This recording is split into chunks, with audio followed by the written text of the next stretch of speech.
कराएगा, तभी तो लड़ाई है, जुल्म करोगे यार लड़ेंगे,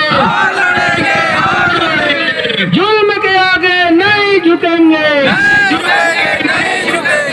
सम्माननीय इस मंच में हमारे मुख्य अतिथि परम सम्माननीय भाई श्याम सिंह मरकाम जी हमारे बीच सुकमा जिला से आए हमारे पदाधिकारी, साथ में हमारे इस संभाग के प्रवक्ता सम्माननीय भाई गुरुजलाल सिंह नेटी जी, हमारे जिला के प्रमुख सम्माननीय भाई केवल सिंह मरकाम जी, हमारे महासचिव सम्माननीय भाई शेख इस्माइल जी, हमारे किसान प्रकोष्ठ के अध्यक्ष सम्माननीय उइके जी, साथ में हमारे मातृशक्ति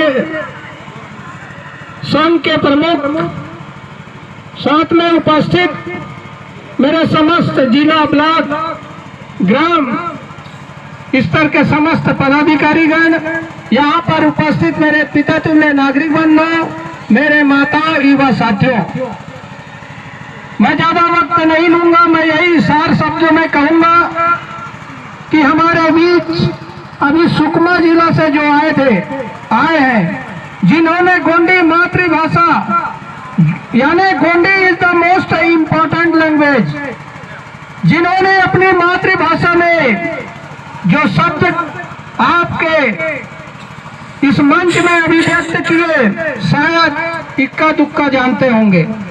यानी भाषा माने माता और धर्म माने पिता। जो व्यक्ति अपने माँ और बाप को ना पहचान सके, उसका दुनिया में कोई कदर नहीं होता। साथियों, हमारे साथ जब हम लोगों को राजपाट को लूटा गया, तो सबसे पहले हम लोगों का हथियार को लूटे, फिर भाषा और धर्म को और खजाना को लूटे। इसलिए हम लोग निहत्था हो गए, साधन विहीन हो गए। तो इतना भारी भरकम समाज के लोग, गोंडवाना जमीर के लोग, जिनके शासनकाल में स्वर्ण मुद्रा चलता था, आज ये मिलो भारत गुलाम भारत बन गया है।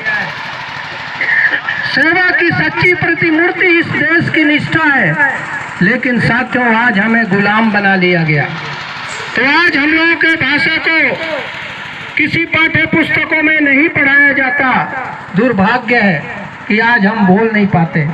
इसलिए साथियों, जिस दिन आपका सत्ता आएगा, जिस दिन गोंडवाना साम्राज्य आएगा, जिस दिन आपका मुख्यमंत्री बनेगा, उस दिन आपका विधेयक के लिए सदन में बहस करेगा।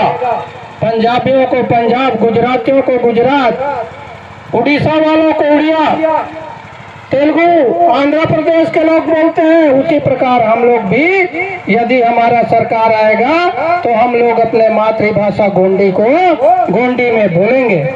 इसलिए साथियों, अपने भाषा को बचाए रखने के लिए हम सबको एकजुट होना पड़ेगा, और एकजुट होने के बाद संघर्ष करना पड़ेगा, और अपना विधायक और सांसद और प्रधानमंत्री मुख्यमंत्री बनाना पड़ेगा, तभी हमारा अस्तित्व बच पाएगा।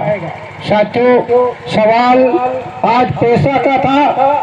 जो पंचायत एक्सटेंशन, जो अनुसूचित जनजाति क्षेत्रों में इसका विस्तार का एक एक्ट बना है, कानून बना है, 24 दिसंबर 1996 को पास हो गया था, लेकिन अब तक लागू न होना, आप सोच सकते हैं कितना बड़ा दुर्भाग्य है।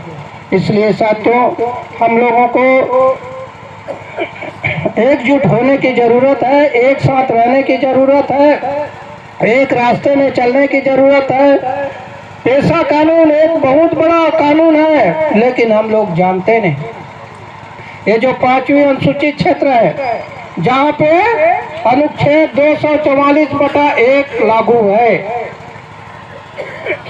इन क्षेत्रों में आदिवासियों का जमीन गैर आदिवासी किसी भी शर्त में नहीं ले सकता। आप लोगों को कुछ लोग बोलते हैं कि सरकारी जमीन है, कब्जा कर लो, 12 साल के बाद आपको न्यायालय पट्टा दे देगा। ऐसा नहीं है। यहाँ पे आदिवासियों का जमीन को लीज में लेते हैं 100 साल का, वो भी गैर कानूनी है।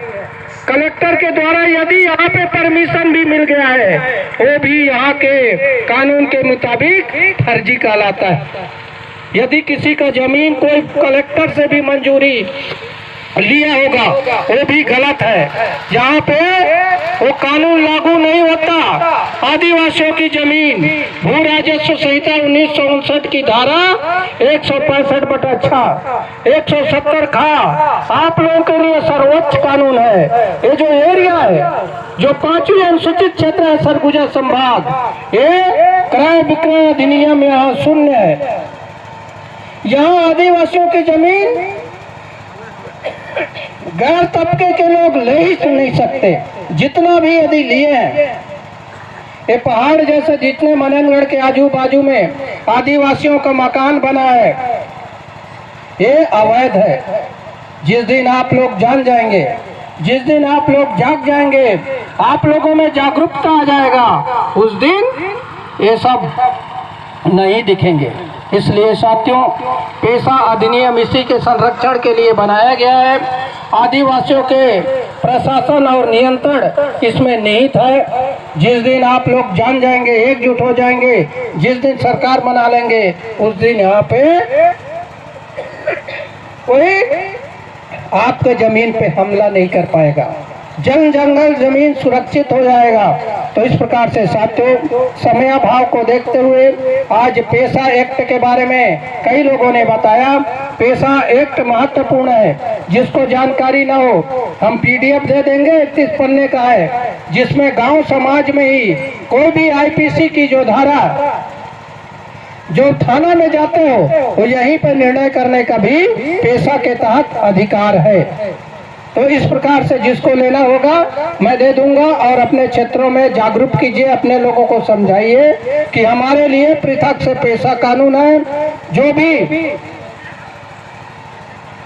जिनको न्यायिक क्षेत्र में निर्णय लेना है, एक गांव समाज में मिल जाएगा। तो साथियों, पेशा आज के दिन निर्मित हुआ था, और आज हम लोगों को जागरूक होने की जरूरत है, एकजुट होने की जरूरत है। तो आप लोगों ने अपना समय दिया, मैं सबको बहुत बहुत बधाई और शुभकामनाएं देते हुए मैं यही कहना चाहूँगा, निरंतर हर वर्ष पेशा दिवस के रूप में हम सबको मनाना चाहिए। आप लोगों ने आया और योगदान दिया, सबके लिए मैं हृदय से जोहार करते हुए यहीं पे अपने वाणी को विराम देता हूँ। सबको सादर सादर से जोहार।